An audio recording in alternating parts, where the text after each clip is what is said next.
This is day 14 of Advent of Cyber 2023. This challenge is called The Little Machine That Wanted to Learn. The seed here has made our toy pipeline go wrong. By infecting elves at key positions in the toy making process, he has poisoned the pipeline and caused the elves to make defective toys. McSkitty has started to combat the problem by placing control elves in the pipeline.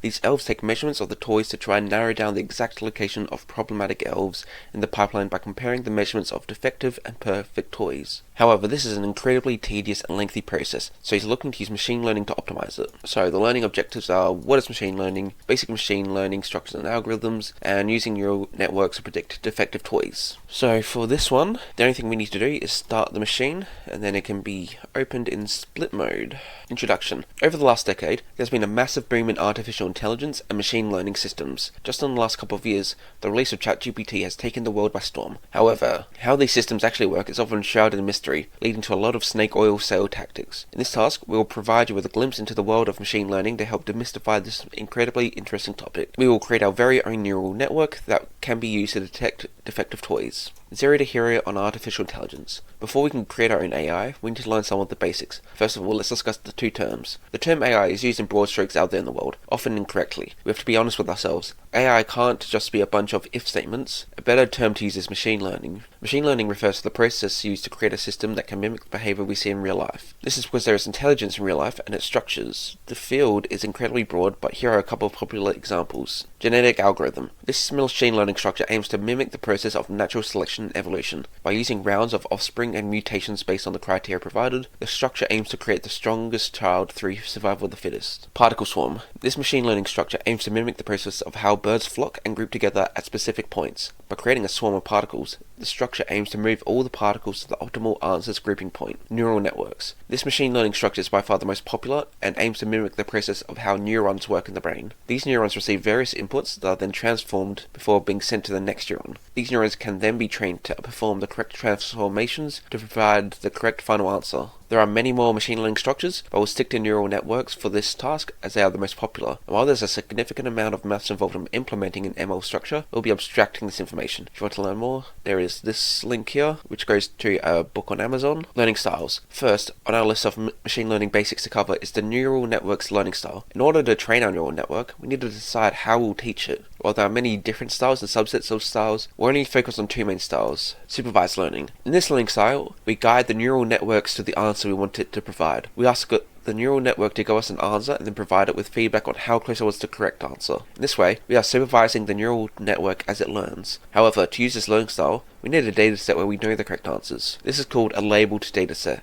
as we have the label for what the correct answer should be given the input. Unsupervised learning. In this learning style, we take a bit more of a hands-off approach and let the neural network do its own thing. While this sounds very strange, the main goal is to have the neural network identify interesting things. Humans are quite good at most classification tasks. For example, simply looking at an image and being able to tell what color it is. But if someone were to ask you, why is it that color, you would have a hard time explaining the reason. Humans can see up to 3 dimensions, whereas neural networks have the ability to work in far greater dimensions to see patterns. Unsupervised learning is often used to allow neural networks to learn interesting features that humans can't comprehend, that can be used for classification. A very popular example of this is the restricted Boltzmann machine. And there's a link here if you want to go look at that. So the basic structure. Next on our list of machine learning basics to learn is the basic structure of a neural network. Sticking to the very basics of ML, a neural network consists of various different nodes, neurons, that are connected as shown in the animation below. So the input layer. This is the first layer of nodes in the neural network. These nodes each receive a single data input that is then passed on to the hidden layer. This means that the number of nodes in this layer always matches the network's number of inputs. For example, if our network takes the toy's length, width, height, there will be 3 nodes in the layer. Output layer.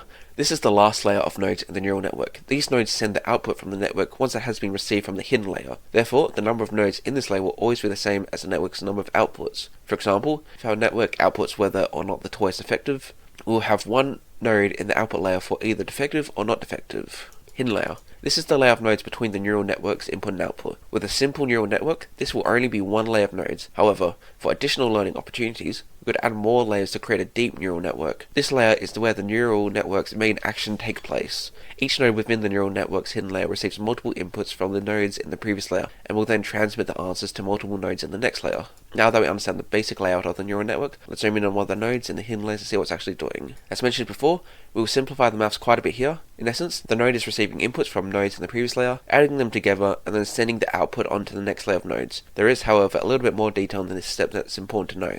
Inputs are not directly added. Instead, they are multiplied by a weight value first. This helps the neural network decide which inputs should contribute more to the output than others. The addition's output is not directly transmitted out. Instead, the output is first entered into what is called an activation function. In essence, this decides if the neuron will be active or not. It does this by ensuring that the output, no matter the input, will always be a decimal between 0 and 1, or between -1 and 1.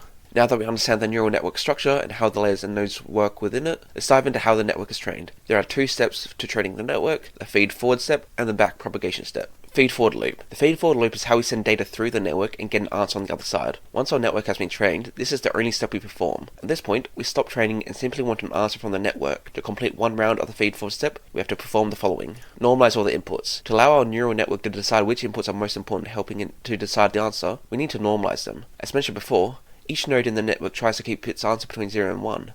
If we have one input with a range of 0 to 50 and another with a range of 0 to 2, our network won't be able to properly consume the data. Therefore, we normalize the inputs first by adjusting them so that the ranges are all the same. In our example, we'll take the inputs of 0 to 50 and divide them all by 25 to change their ranges to 0 to 2.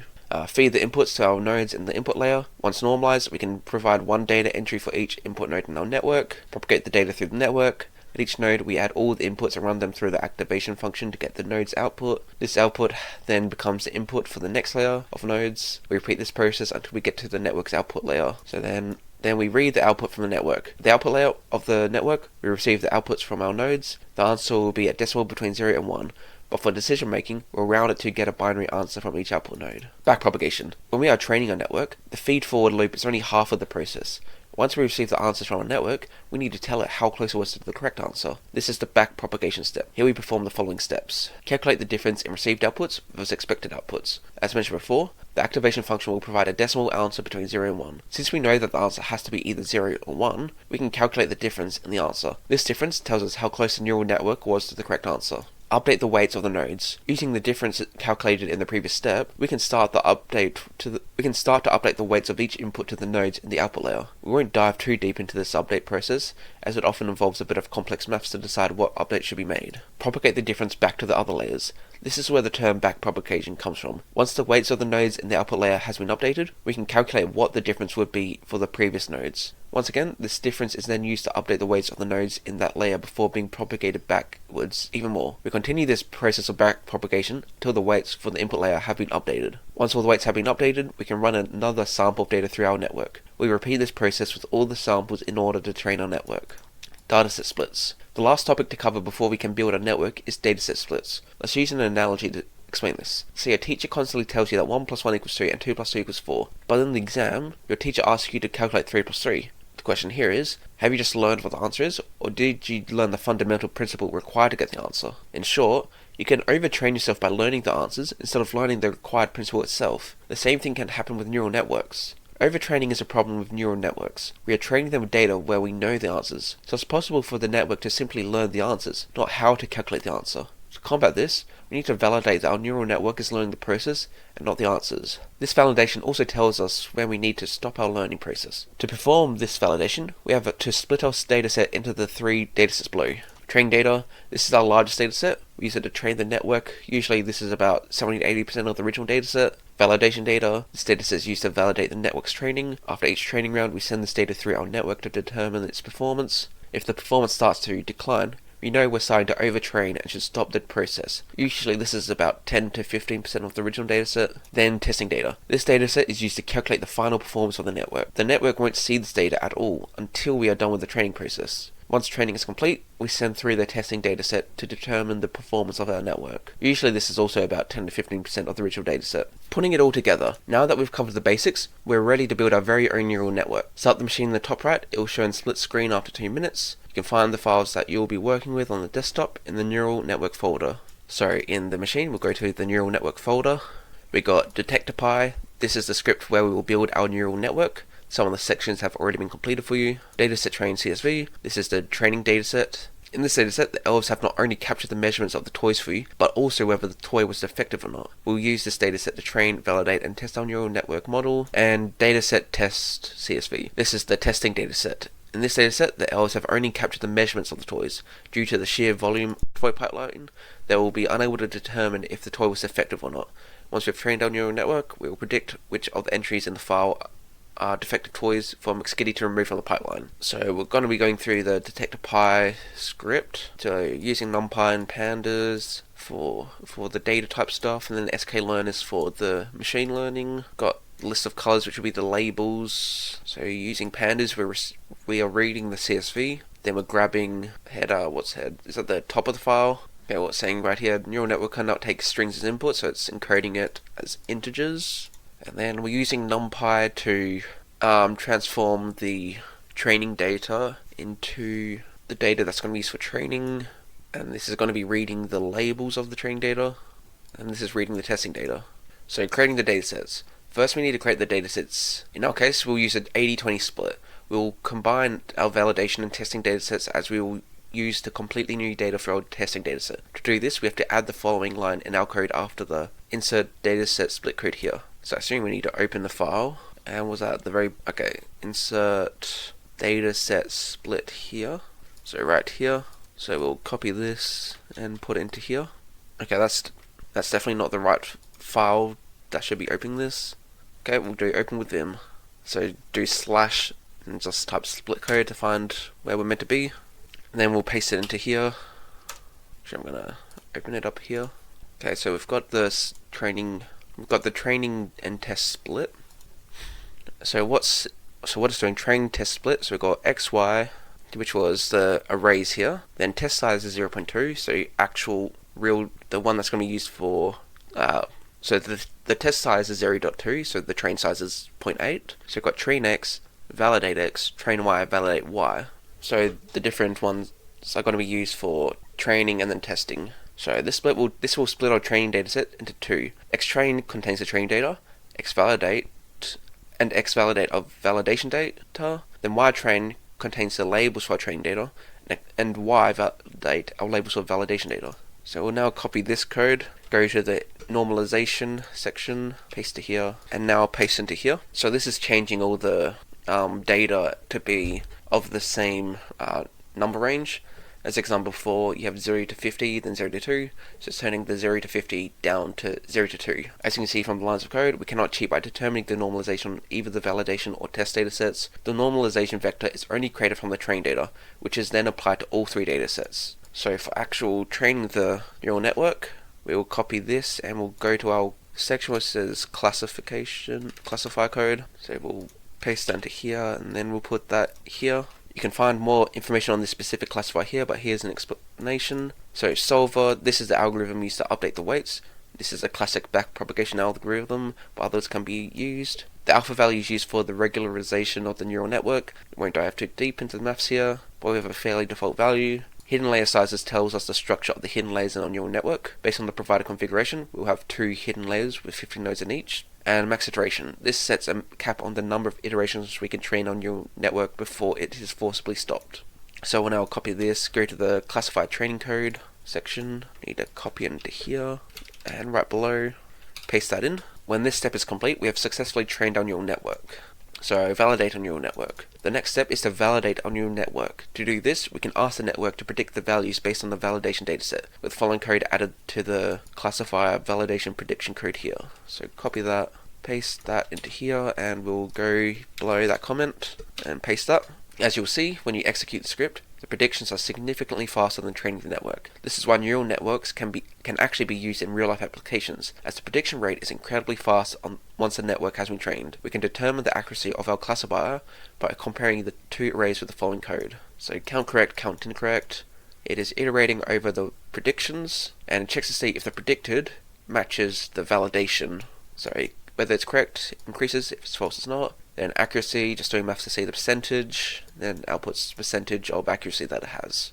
Okay, saving the poisoned toy pipeline. So the last step, we can now ask our neural network to make predictions on the testing data that was not labeled by the elves with the following code after the classifier testing prediction code here. So copy that. Then we will go below the actual testing and we need to go to right here. Paste that in, and this is it. We're finally ready to train and run our network. From the terminal, run the application. So what we'll do, we now need to save the file in Vim. So escape, and do control, then do colon, WQ. And then we'll now open a terminal in this directory and do python 3 detector detect.py and let that run. So python 3 detect.py. So sample the data, those are the features, defective, those features again, training, and then this is the amount of correct and incorrect I got, so 91%. So these predictions will be saved to a file. Upload your predictions here, website for predictions.thm 8000, to see how well your neural network performed. If your accuracy is above 90%, you'll be awarded the flag. McSkitty's toy pipeline will be saved. So let's copy this. We will go into the web browser within the virtual machine, into the web browser within the virtual machine, and it automatically opened it. And we got why test predictions is not defined. Well, that's great. Okay, what did it want us to upload? I guess we got our predictions.txt, so I guess it's not too important. And our network accuracy was 91, so we'll just upload that file, predictions.txt, and file uploads successfully. Okay, but it uploaded incorrectly, so apparently there was something wrong with the code in here. Why test prediction is not defined. So we're going to have to vim into detector.py, and this was at the very bottom. What was the error? It was why test predictions not defined. So why test predictions. Okay, so why didn't we get that? Why test? Did we forget to put this in? Insert classified testing prediction. Okay, I guess we didn't. So go to here, go up, and I guess we need to let it run again. So save the file, then python detector 3, python 3 detector.py, and I guess we've got to let it run again. Okay, so this time it finished running, and we'll go back to the main page and upload the file. This time we can see it's got 400 kilobytes in size, which before was empty. So now we upload it, and we now have the flag, which we'll copy and bring it to our machine. So copy, cool. Actually, we'll just jump down and was the value of the flag you received after achieving more than 9%. Neural networks are neat. And we'll go back up. Neural network accuracy. If your neural network is not able to reach 90% accuracy, run the script again to retrain the network and submit the new predictions. Usually within 2 training rounds you'll be able to reach 90% accuracy on the testing data. This does, however, raise the question of why neural networks' accuracy fluctuates. The reason for the fluctuation is that neural networks have randomness built into them. The weights for each of the inputs to the nodes are randomized at the start, meaning that 2 neural networks are never exactly the same. Similar to how different brains might learn the same data differently. To truly determine the accuracy of your neural network, you would have to train it several times and calculate the average accuracy across all networks. Several other factors might also influence the accuracy of the network. For example, the quality of the dataset. In machine learning, there is a term called garbage in, garbage out. This term is meant to illustrate that AI isn't the magical thing that can fix every single problem. An ML structure is only as good as the quality of the data used to train it. Without good data, we won't be able to receive any accurate output. Cybersecurity applications for machine learning. Machine learning, or AI, has real-life applications for cybersec. Here are just a few of them. As shown in the example today, ML structures are incredible at finding complex patterns in data and performing predictions on large datasets with incredible accuracy. While humans can often do the same, the sheer amount of data and predictions required can be overwhelming. Furthermore, the intricate connections between different inputs cannot often be determined by a human, whereas ML structures can learn these decision boundaries in hyperspace, allowing for features to be connected in more than 3 dimensions. This can be used for classifications that are complex, such as whether network traffic is malicious or not. ML structures are incredibly good at anomaly detection. If you provide a well-trained ML structure with thousands of data points, it will be able to discern the outliers for you. This can be used in security to detect anomalies such as unauthorized account logins, and as ML structures have the ability to learn complex patterns, they can be used for authentication applications such as biometric authentication. ML structures can be used to predict whether a person's fingerprint or iris matches the template that has been stored to provide access to buildings or devices. Cybersec cautions for machine learning. While there are many benefits of ML and cybersec, caution should be observed for the following 2 reasons. Machine learning, just like humans, is inherently imperfect. There's a very good reason why the answer provided by the neural network is called a prediction. It's just that, prediction. As you saw in today's example, While we get incredibly accurate predictions from a network, it's impossible for 100% of the predictions to be correct. For this reason, we should remember that AI isn't the silver bullet for all problems. It will never be perfect, but it should be used in conjunction with humans to play to each other's strengths. The same power that allows machine learning to be used for defense means that it can also be used for offense. As we will show you in tomorrow's task, ML structures in AI can also be used to attack systems. We should therefore also consider this as a potential threat to the systems we create. Okay, so now onto the questions. What is the other term given for artificial intelligence, or the subset of AI meant to teach computers how humans think or nature works? So I assume it means machine learning. Yep. What ML structure aims to mimic the process of natural selection evolution? That was genetic algorithm. What is the name of the learning style that makes use of labeled data to train it? That is supervised learning. What is the name of the layer between the input and output layers of a neural network? That is the hidden layer. And what is the name of the process used to provide feedback to the neural network on how close its prediction was? I think this was... Is this one of the propagation ones? So like forward propagation? That's wrong. Would help if I could spell propagation correctly. So we'll try that again. Propagation. Or is it the back propagation? And so there we go. That is day 14 of Advent of Cyber 2023 completed. If you like this video, make sure to like and subscribe so you can watch me complete the rest of these challenges.